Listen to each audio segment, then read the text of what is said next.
Hello and welcome to the channel again. This is Sam, trying to spin to win on Swift.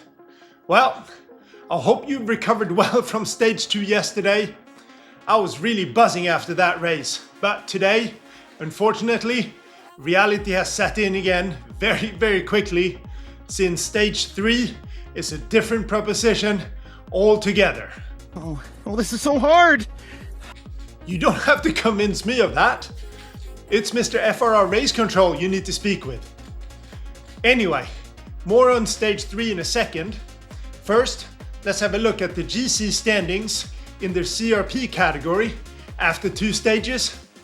Did I improve at all?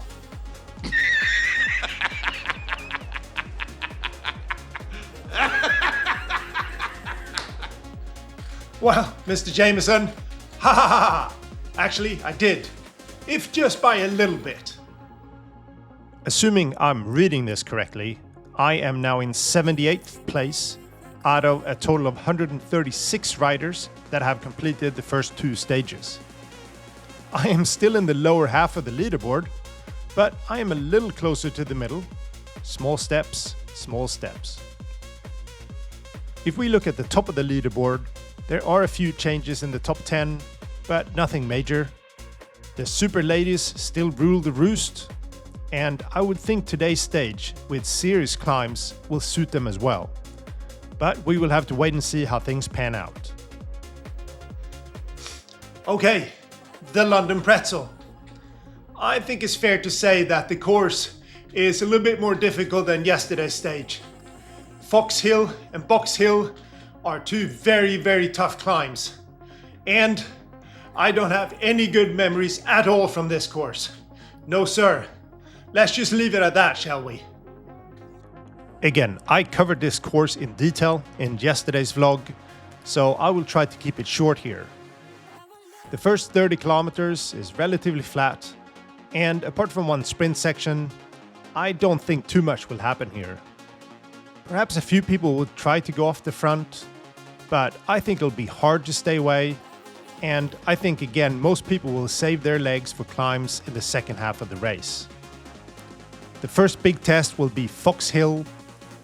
It says 2.4 kilometer at a gradient of 4.3%, but in fact the climbing section is much steeper at 7.4% gradient, since the last bit of the com is actually downhill. So this is one tough climb. This climb would likely take the best climbers around 6 minutes, and I think, need to set a personal best on this lovely hill in order to stick with them. But I will give it my best and see where that gets me.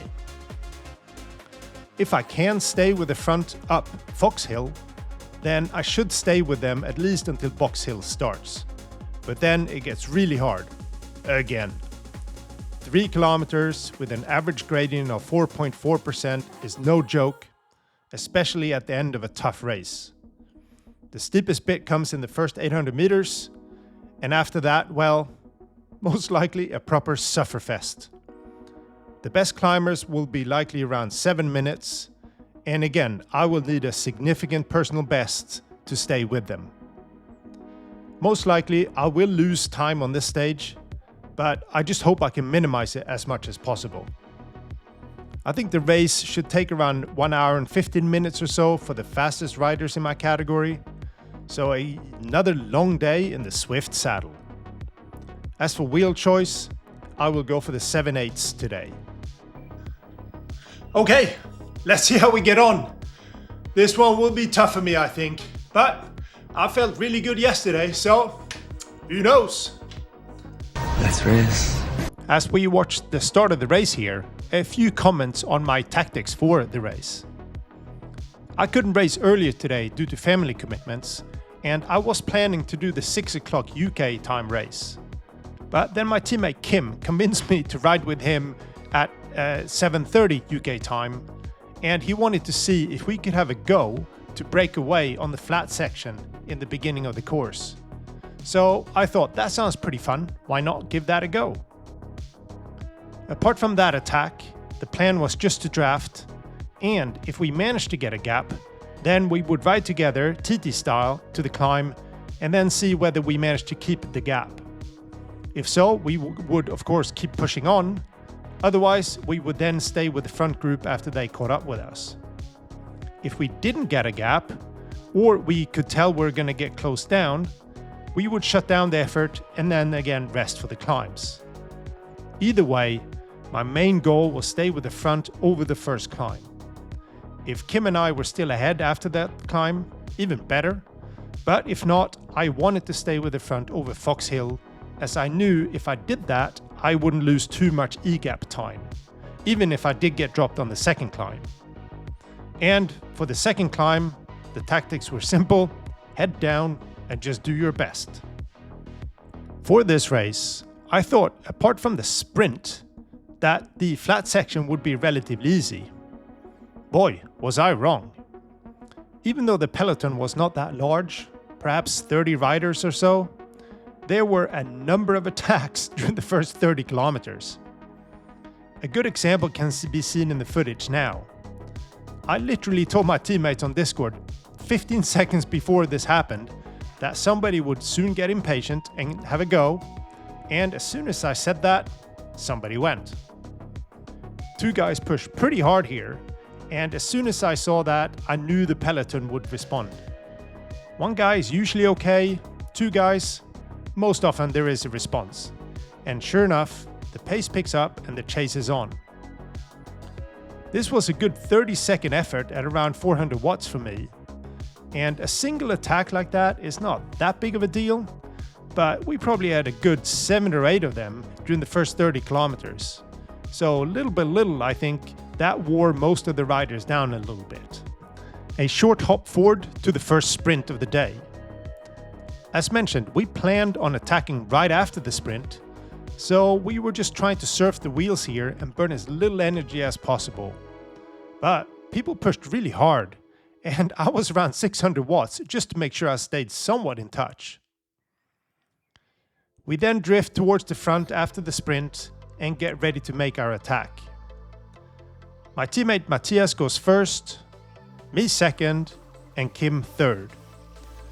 We put in a good 30 to 45 second push here, and towards the end of it, I'm actually quite tired, especially since it came after the sprint already. But we do have a couple seconds gap to the peloton, and one rider has also jumped across to join us. Matthias keeps pulling, and then Kim takes over for a long pull, before Matthias does one more pull, and then I go to the front for a little while. But even though we're pushed pretty hard, we don't ever get more than a 3 to 4 second gap on the peloton. And looking back at the footage, I can see some of the riders back there were working really hard to bring us back. I guess 4 riders off the front were just too many, especially with 3 from the same team. So in the end, we're caught, and we then try to rest as much as possible for the climb. All in all, it didn't work in the end, but I think it was worth having a go, and at least for us, it did liven up the flat section a bit. We are now fast approaching the first climb of the day, Fox Hill. After our attack just after the sprint, there were a few more attacks, so I didn't get quite as much rest as I would have liked, but I still felt okay heading into the climb. And this was do or die time for me, so I was preparing myself for a painful 6 or 7 or so minutes coming up. The climbing actually starts before the official KOM, though this section is quite draftable, and while the pace did pick up, it wasn't too bad. I guess everybody was waiting for the KOM start to go nuts. Not that I minded the slow pace at the start. No sir, not one bit. The pace ramps up as we cross the KOM line, and this is also a quite steep bit, so we immediately start doing 5 watts per kilo or higher. I know I can only hold that for 5 minutes on a good day, so I'm hoping the pace will slow down a bit. But I am committed to staying with the front here, so I have to push whatever watts needed to do so.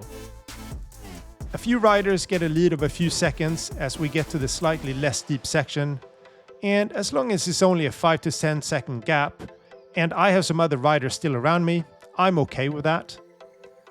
The pace drops a little, and I am now doing around 4.5 watts per kilo, and I try to draft as much as I can. and I stick to Kim's wheel for a good while here. The gap to the front is pretty stable, and we keep plugging on. I'm still in control, and I can now see that we don't have that much left of the climb. We hit the steep gradients towards the end of the climb, and the pace picks up again.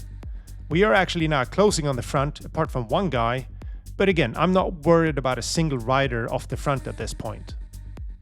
I don't know about you, but this last bit here on Fox Hill always seems to drag on forever. But I can now see the blue section on the minimap, so I know I will make this selection point. We keep pushing over 5 watts per kilo over the last steep bit, and while I am tired, I am still in control, and I think I could have kept going for a little while longer here. We then get over the final hump, and I'm really pleased with that effort.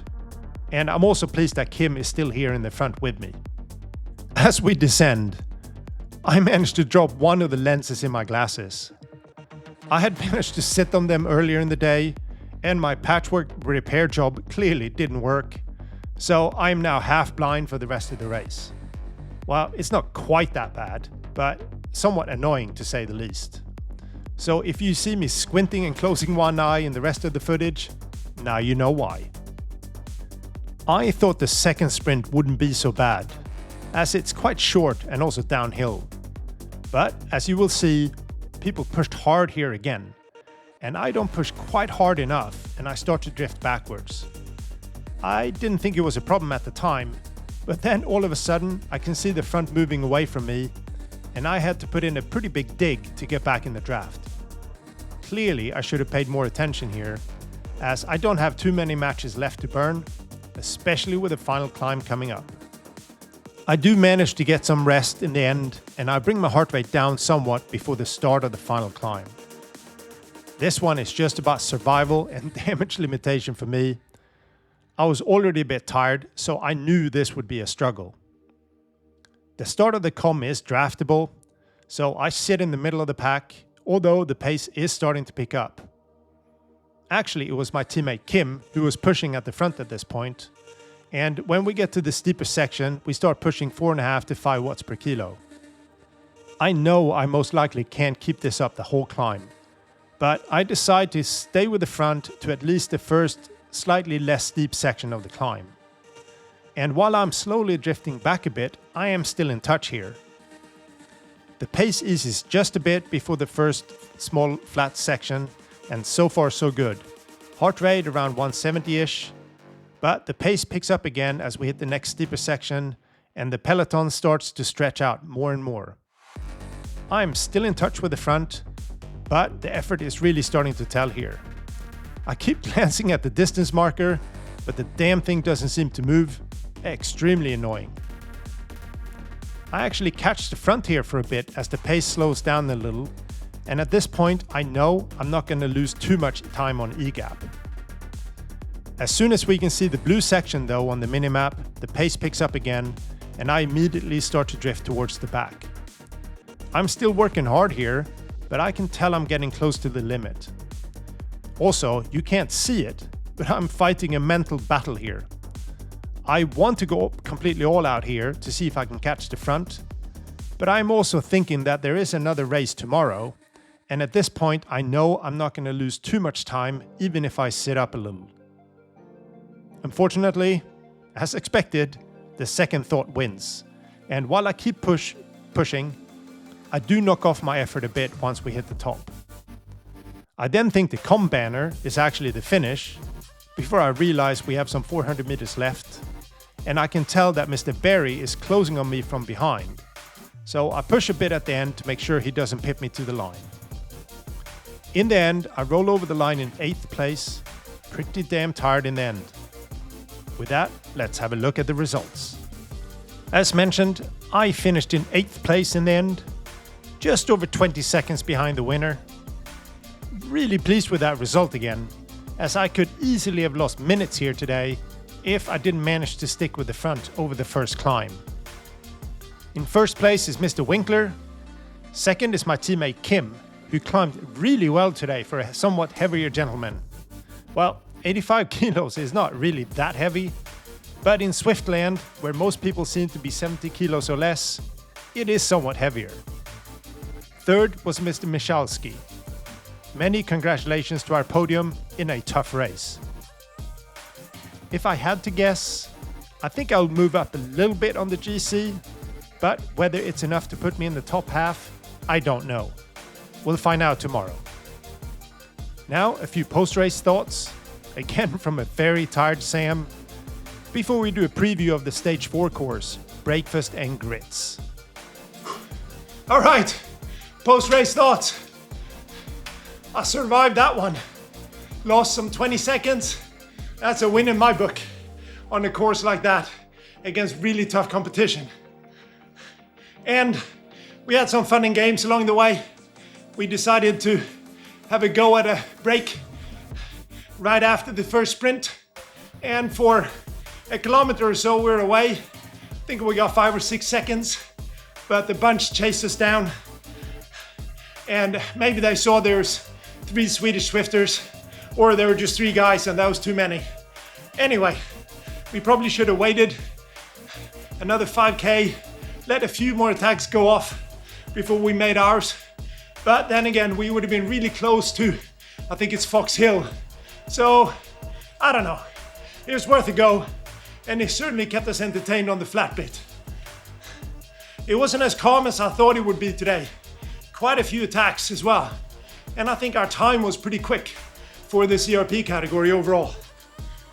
First climb, okay, felt in control. I think 1 or 2 guys steamed ahead a little bit, but we caught them shortly thereafter and felt okay there. Had a little bit more to give, so that was good. And I was really pleased because that was my main goal, just to stay with the front up the first climb. Then I knew I wouldn't lose too much time. Then we descend, and then I'm not sure if you saw, but one of my lenses popped out. I broke them earlier today. Numpty that I am, I sat on my glasses, and I haven't been able to get them fixed. So I was one-eyed for the rest of the race after that. No big deal, I can still see okay, but it's a bit annoying. We get to the second climb. I'm a bit gassed at the start. So I thought, well, we'll just do our best. The pace was high, not obscenely high, I didn't think. And I lost the front just towards the end. I think I could have pushed a bit more, but you get this little guy on the shoulder saying, well, you're tired, and wait, you have a tough race tomorrow, and you're only gonna lose 15 seconds or so, just knock it off. And I listened to that guy until the very end when I saw another guy catching me up, and then I had a bit of a dig. But overall, really happy with that race. My teammate Kim, I think he finished second. Very, very strong. He's a heavier guy as well, so well done, Kim, on the hills. Chapeau. Anyway, time for some rest, recovery, and then we have a fun outing tomorrow in Scotland, where I live, in Glasgow, where I live, on the Brea-kfast and Grits course. So, I will see you then. Well, did you survive Fox Hill and Box Hill? If you did, good for you. And you'll be happy to know that Stage 4 looks a bit easier, at least on paper. As long as you bring your VO2 max and a love of short, intense efforts, that is. We will do almost 2 laps of the Brea-kfast and Grits course in Bonnie, Scotland. And this course is very, very punchy, and you need to be able to recover very quickly from intense efforts to have a chance on this one. I don't think I've actually done this course in a race before, so really looking forward to it. And on paper at least, it should suit me a lot better than Stage 3. But then again, whether I can cope with all of these short, really intense efforts is another question altogether. It's too much! It's too much! One thing I think will catch some people out is that the lead-in to this course is no joke. It doesn't show up on the course profile in the FRR roadbook, but it is 1.3 kilometers long with 32 meters of climbing. Basically, we start climbing the Skur Summit South climb right from the start pen. The climb itself is not that hard, around 1 kilometer at 3.3%, but again, coming right after the start, I think will be a shock to the system for some riders. So, make sure you're properly warmed up for this race, as it will be go time from the gun, that is for sure. We then head into Glasgow and go up the Clyde Kicker, a very short climb, but punchy. And this is also, as best I can tell, a sprint segment. So it will be full gas here, especially on the first lap. Then you don't really have much time to recover before the next sprint, the champion sprint. Thankfully, this one is short at 200 meters or so. But again, I can see the peloton splitting up here, as people will already be tired from the Clyde Kicker. We then get a very short respite before we have to do the Breakaway Brea reverse climb 4 times in quick succession. Again, the climb itself is short and very draftable, but it is also a sprint segment. So at least for the first 1 or 2 times, it will be full gas here. Hopefully then people will be sensible and realize that they're unlikely to best their fastest through segment times on the climb after that. But from experience, Swifters are nutters and not very sensible at all. After that really punchy section, the rest of the lap is mainly climbing. First up the drag towards the start pens, and then we go up the Skur Summit South again. And that, my friends, is just the first lap. Fuck, you can't be serious, man. You cannot be serious! The second lap finishes at the end of the 4th time up the Breakaway Brea. So in total we go up that small climb 8 times during this race. Crazy. The more I think about it, the harder this stage is looking. In my opinion, it will be harder than people think, and while I don't think it'll create massive E-gap separations, it will be a very attritional race, that is for sure. As for wheel choice, I think disc wheels is the way to go. There is not that much total climbing, around 330 meters if you include the initial lead-in, and much of the course is very draftable. And hopefully you can generate enough speed on the approach to the numerous small climbs to clear most of them without having to push too hard. Again, I am no wheel expert, but I do think disc wheels is the best choice for most riders. I sincerely hope you survived Box Hill and Fox Hill. Well done. That is a tough stage. But tomorrow will bring a completely different challenge, and I really do think people will be caught out by this stage. So make sure you warm up properly, as otherwise you will regret it when we go full gas from the gun up the Skur Summit South. Okay, time for me to rest and recover and try to convince myself again why I'm doing this crazy World Tour challenge. This is Sam, trying to spin to win on Swift, and I'll see you in the next one. Have a good one. Bye-bye.